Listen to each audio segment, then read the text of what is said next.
So let's talk about the gas constant that you all know and love. So we have two flavors of the gas constant. Okay, we know 8.314 joule per mole K. Oops, that's going to happen. I got to get used to that. All right. So that's 8.314 joule per mole K. Oh, look, I got an undo button. Yes. Let's try again. 8.314. I don't know if this is any better, but I'm trying. Okay. So, and you know the other flavor as 0.08206 liter atmosphere mole K. All right. Let's write that down again. 0.08206 liters ATMs per mole Kelvin. Well, I also want to let you in on a little secret.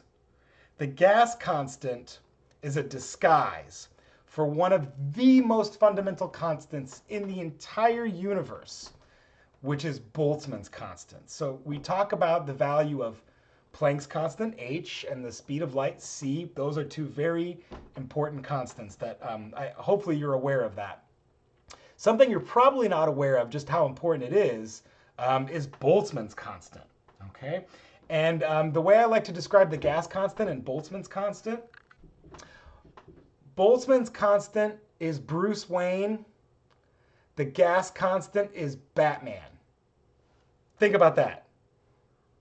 Think about that for a minute, okay? And watch, I'll show you something. So if I go 8.314 joules per mole per Kelvin, and I say in 1 mole, there's 6.022 times 10 to the 23 things. And we remember it doesn't matter what those things are. They could be molecules, atoms, electrons, chickens, whatever. It's a number. Okay? So if I go and carry out this operation, then I get 1.3806 times 10 to the minus 23. And I'm just going to write that as joule per Kelvin because that's technically joule per Kelvin per one singular thing. Joule per Kelvin per molecule, joule per Kelvin per atom, whatever you want. This is the Boltzmann's constant.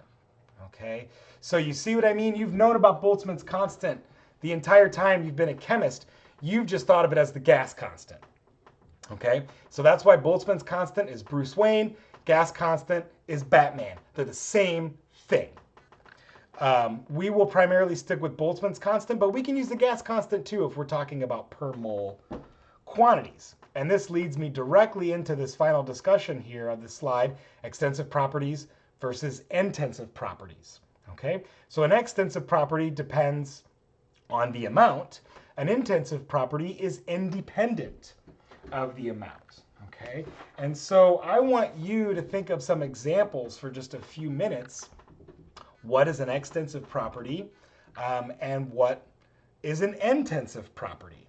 Okay, so some of the examples, so as you're thinking, pause the video and think about this so that you can really get a nice handle on it. So I'll give you one example of an extensive property because it depends on the amount, and that's mass and volume, right? The mass of a quantity I have absolutely depends on how much of it I have. Similarly with the volume. Aha, but what about this intensive property that's independent of the mass? Well, what if I take mass divided by volume? We know that as density. Technically, density gets a Greek letter rho, okay? And density doesn't matter how much you have. The density of water at room temperature is the density of water at room temperature, whether you're talking about an ocean or a cloud droplet, right? Of course, that depends on what its composition is, without getting too complicated, right? The density of pure water is intensive. It's independent of the amount.